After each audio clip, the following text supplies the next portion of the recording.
महाभारत का प्रारंभ किस भाव से हुआ? अर्जुन ने भगवान से कहा मेरे रथ को ले जाकर के उभय सेना के बीच में खड़ा कर दीजिए, मैं देखना चाहता हूं मुझे किससे युद्ध करना है। भगवान बोले वाह, बड़ी तेजस्वी आवाज में बोला है अर्जुन, ऐसा लगता है महाभारत का युद्ध यूं ही जीत आएगा। भगवान ने रथ निकाला और जैसे ही रणभूमि में लेकर के गए, भगवान बोले अर्जुन दृष्टि से देख लो, यही सब, इन्हीं सबको मारना है तुमको।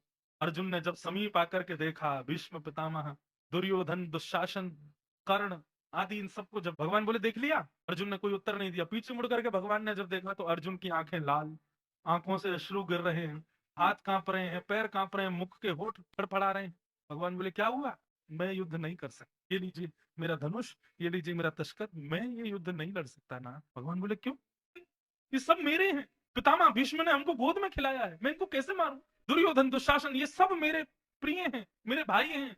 भले ही हम लोगों के बीच में बातचीत नहीं होती, लेकिन ये मेरे भाई हैं, मेरे अपने हैं, मेरे चाचा के पुत्र हैं। मेरे गुरुदेव खड़े हैं जिन्होंने मुझे धनुष उठाना सिखाया, जिन्होंने मुझे बाण उठाना सिखाया, चलाना सिखाया, वो मेरे सामने खड़े हैं।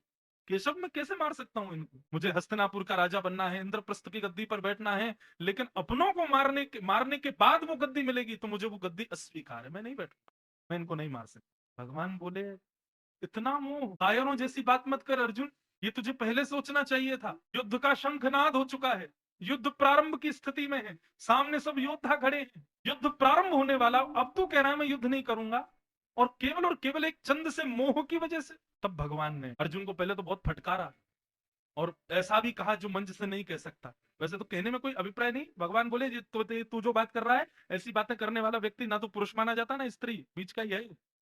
जिस तरीके की तू वार्ताएं कर रहा है, कायरों जैसे घबरा रहा है, पहले विचार करना चाहिए था। तब भगवान ने अर्जुन के मोह को नष्ट करने के लिए गीता सुनाई, और जब उस गीता का ज्ञान अर्जुन ने सुना, भगवान ने 18 अध्याय पूर्ण करने के बाद कहा अर्जुन अब क्या करोगे? तब अर्जुन कहता है करिष्ये वचनम तव, आप जो कहोगे मैं वही करूं। भगवान बोले तो फिर युद्ध च, युद्ध करो। और जैसे युद्ध किया, जहां भी अर्जुन को लगता था कि अब मैं गिरने वाला हूं, तुरंत भगवान से पूछता था क्या करूं? भगवान बोलते जो कहूंगा सो करेगा। बोले हाँ ऐसा कर। कई बार अर्जुन अगर सामान्य व्यक्ति देखे तो उसको लगेगा कि इसमें मेरा अनहित है, लेकिन अर्जुन अनहित वाले कार्यों को भी पूर्ण विश्वास के साथ करता था, और उसका परिणाम क्या हुआ? महाभारत का युद्ध ऐसे जीत गया जैसे कोई बालक गाय के खुर के गड्ढे को पार कर जाता है।